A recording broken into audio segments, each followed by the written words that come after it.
الحمد لله وكفى والصلاة والسلام على سيد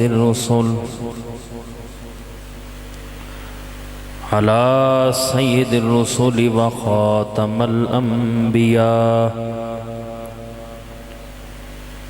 وعلى آله وأصحابه الأتقياء. أما بعد فأعوذ بالله من الشيطان الرجيم. بسم الله الرحمن الرحيم. قال الله تبارك وتعالى في القرآن المجيد والفرقان الحميد: محمد رسول الله. وقال الله تبارك وتعالى في مقام آخر: يا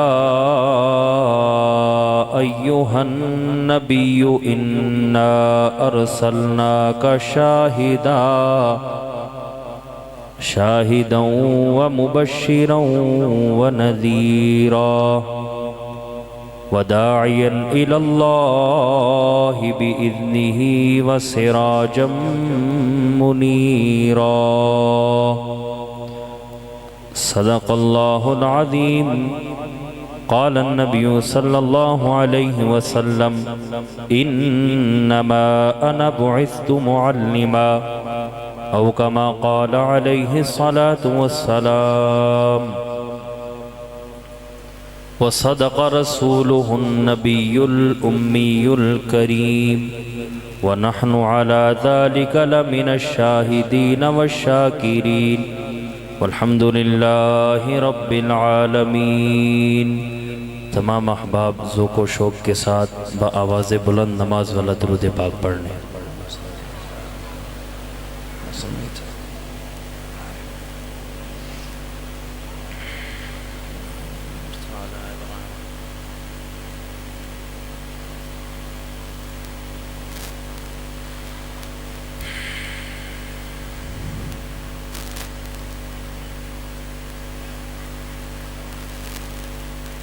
نام محمد سے صلی اللہ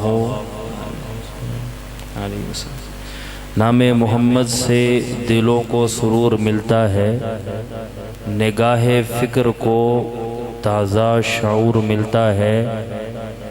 نصیب کیسا بھی ہو واسطہ محمد کا دے کر، رب سے جو بھی مانگو ضرور ملتا ہے.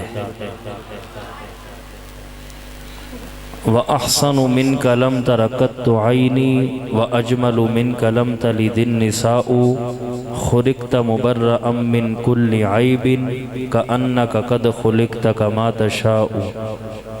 لَنَا شَمْسٌ وَلِلْآفَاقِ شَمْسٌ وَشَمْسِي خَيْرٌ مِنْ شَمْسِ السَّمَاءِ فَإِنَّ الشَّمْسَ تَطْلُعُ بَعْدَ فَجْرٍ وَشَمْسِي تَطْلُعُ مِنْ بَعْدِ الْعِشَاءِ.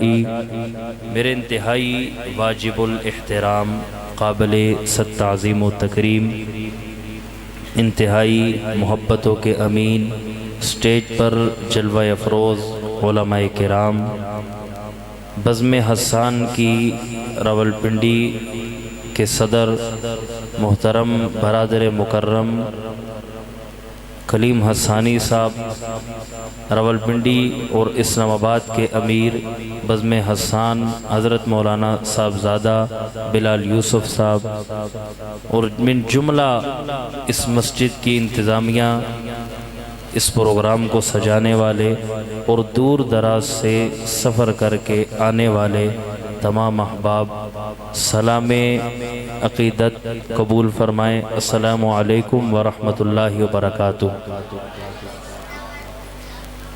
میں ماشاءاللہ، اللہ سلامت رکھے، ہمارے نقیب حضرات بھائی عبداللطیف قریشی صاحب، جتنے بھی نعت خواں حضرات نے اپنی حاضریاں پیش کی، اور ابھی مہمان خصوصی باقی ہیں. میں نے مختصر سی حاضری آپ کے سامنے پیش کرنی ہے. میں چونکہ بستر مرض سے اٹھ کر آیا ہوں تو مجھے امید یہی ہے کہ آپ مریض بندے کی، پھر ایسا مہمان جو کہ مریض بھی ہو، اس کی رعایت کرتے ہوئے انشاءاللہ میرے ساتھ کچھ نہ کچھ بولیں گے انشاءاللہ۔ میرا چونکہ تدریس کے میدان سے تھوڑی وابستگی ہے تو کوشش یہ ہوتی ہے کہ بات کتاب کے اندر کی جائے تاکہ آپ وقت نکال کر آئے ہیں۔ اس وقت میں انسان کے پاس جو سب سے قیمتی چیز ہے کسی بھی بندے کے پاس، وہ وقت ہے۔ آپ وقت نکال کر بیٹھے ہیں اور وقت نکال کر آئے ہیں، بات سننے کے لیے آئے ہیں، تو انشاءاللہ کوشش یہ ہوگی کہ گفتگو ایسی ہو جس سے عقیدہ بھی مضبوط ہو، کتاب کے ساتھ کتاب کے اندر سے گفتگو ہو، اور کتاب عام کتاب کی بات نہیں کر رہا، کتاب اللہ کی بات کر رہا ہوں۔ کس کی؟ کتاب اللہ کی۔ تو انشاءاللہ گفتگو کتاب اللہ کے اندر سے ہوگی۔ زیادہ وقت اس لیے نہیں لوں گا چونکہ مہمان بیٹھے ہوئے ہیں، مختصر وقت میں اپنی حاضری پیش کر کے اجازت چاہوں گا۔ میرے میزبان مکرم مفتی عبدالستار صاحب، بھائی اویس مدنی صاحب، ان کی محبتیں ہیں جو مجھے یہاں تک لائی ہیں۔ میں نے آپ کے سامنے آیت کریمہ پیش کی ہے۔ آیت اللہ فرما رہے ہیں محمد الرسول اللہ۔ کیا فرما رہے ہیں؟ محمد الرسول اللہ۔ بس آپ نے میرے ساتھ دو لفظ بولنے ہیں۔ میں نے آپ کے سامنے دو باتیں رکھنی ہیں۔ لفظ محمد پیغمبر کی ذات کو کہتے ہیں، لفظ رسول پیغمبر کی بات کو کہتے ہیں۔ اہل سنت والجماعت کا عقیدہ ہے پیغمبر کی ذات بھی اعلیٰ ہے، پیغمبر کی بات بھی اعلیٰ ہے، پیغمبر کی ذات بھی عرفہ ہے، پیغمبر کی بات بھی عرفہ ہے، پیغمبر کی ذات بھی بابرکت ہے، پیغمبر کی بات بھی بابرکت ہے، پیغمبر کی ذات کو بھی حیات مانتے ہیں، پیغمبر کی بات کو بھی حیات مانتے ہیں، پیغمبر کی ذات کو بھی جنتی مانتے ہیں، پیغمبر کی بات کو بھی جنتی مانتے ہیں۔ پیغمبر کی ذات کو کیا مانتے ہیں؟ جنتی۔ کیا مانتے ہیں بھائی؟ دلیل میرے ذمہ ہے، آپ نے میرے ساتھ تھوڑا سا ساتھ دینا ہے تاکہ میں سمجھوں کہ آپ کو بات سمجھ آ رہی ہے۔ پیغمبر کی ذات کو کیا مانتے ہیں؟ وجود نبوت جنتی ہے۔ یہ میرا پہلا قاعدہ ہے، انشاءاللہ آپ کو بات سمجھ آئی اور سمجھاؤں گا انشاءاللہ۔ وجود نبوت کیا ہے؟ جنتی ہے۔ کیا ہے؟ وجود نبوت جنتی ہے۔ آپ کہیں گے کیسے؟ اللہ تعالیٰ قرآن میں فرماتے ہیں منہا خلقناکم وفیہا نعیدکم ومنہا نخرجکم تارتن اخرى۔ اللہ تعالیٰ کا ایک اصول اور قاعدہ ہے۔ اللہ فرماتے ہیں منہا خلقناکم، ہم انسان کو جس مٹی سے پیدا کرتے ہیں اسی مٹی میں انسان کی موت کے بعد تدفین ہوتی ہے، یہ ہمارا قاعدہ اور کلیہ ہے۔ تو پھر میرے پیغمبر نے کہا ما بین بیتی و منبری روضۃ من ریاض الجنہ، لوگو دنیا والو سنو، میرے روزے اور میرے منبر کے درمیان کا جو حصہ ہے یہ ٹکڑا ہے، یہ جنت کے باغوں میں سے باغ ہے، اس کو دنیا کا حصہ نہ سمجھنا، یہ جنت کا ٹکڑا ہے۔ تو پھر مجھے کہنے دو، میں نے آج دیکھا میرے پیغمبر وہیں پر تشریف فرما ہے، تو مجھے کہنے دو پیغمبر کی ذات آئی بھی جنت سے ہے، پیغمبر کی ذات گئی بھی جنت میں ہے، آج بھی وہ جنت کے اندر ہے، آج بھی وہ۔ بھئی بات سمجھ آ رہی ہے؟ میں آپ کو قرآن کے دوسرے حصے میں لے کر چلتا ہوں۔ حضرت ابراہیم علیہ السلام اللہ کے خلیل ہیں، اللہ کے جلیل القدر پیغمبر ہیں۔ حضرت ابراہیم علیہ السلام، آپ نے علماء سے واقعہ سن رکھا ہے، میں تائید کے طور پر صرف ایک حصہ پیش کروں گا۔ حضرت ابراہیم علیہ السلام نے خواب دیکھا۔ خواب کیا دیکھتے ہیں؟ صبح اٹھ کے اپنے بچے حضرت اسماعیل کو کہتے ہیں یا بنیا، اے میرے بیٹے، انی ارا فی المنام، میں نے رات کو خواب کے اندر دیکھا ہے